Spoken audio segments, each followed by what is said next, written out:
Hello, ladies and gentlemen. Welcome to the B Waters Sports Show. I'm your host, Brian Waters, and on today's show, we're going to talk a little bit about the upcoming NFL football season. With the NFL draft behind us, everybody looking towards the training camps to see what teams will be success, what teams will be failures, and what teams will be surprises.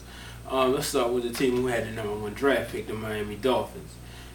With Bill Parcells in their front office, anything can happen. Parcells does not like losing. Trust and believe me, he will find a way to get this team back on the radar. Another team who I'm looking forward to seeing is the Cleveland Browns. With off-season moves that they made and just almost getting there in the playoffs last year, the Browns will be coming back with a fight. Another team in their division I want to touch bases on are the Cincinnati Bengals. The Bengals are a team who had a lot of off-season distractions for the past few years, and you cannot blame the coach, ladies and gentlemen. Marvin Lewis is a great head coach. You can remember hearing inside the locker room telling anybody who doesn't want to be a Bengal, pack their bags and get out.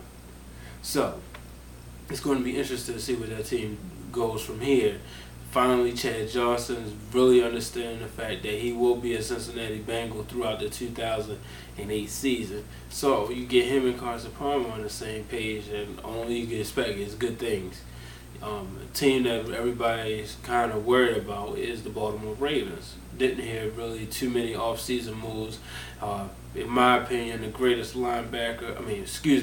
offensive lineman of all time, Jonathan Ogden, who just retired. So you've seen the Ravens lose more than you hear about them gaining, especially with a quarterback controversy. But, and I'm going to say this, but if you got a Ray Lewis and an Ed Reed on that team, and as long as them guys have a heartbeat, you expect the Ravens will be coming out looking to get back to the Super Bowl as where they was in 2000 and 2001. Let's move over to the NFC.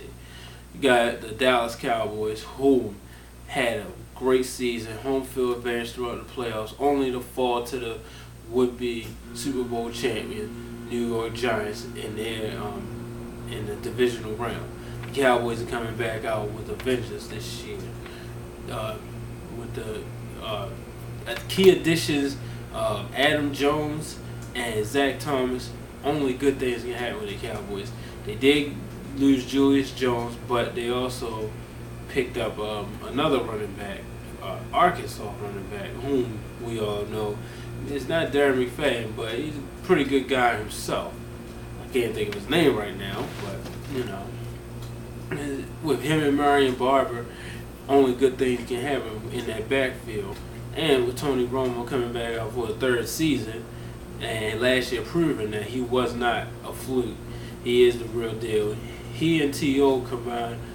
If no injuries happen, nothing can stop these guys.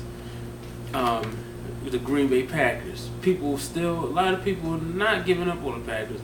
Just because Brett Favre retired, they feel that Aaron Rodgers has had enough time to sit down, learn that system, sit under a good quarterback, and this team can be successful. They were only a missed field goal away from being in the NFC playoffs. Representing the NFC in the Super Bowl. But that was then, this is now. The Giants, they will be coming back out with a vengeance.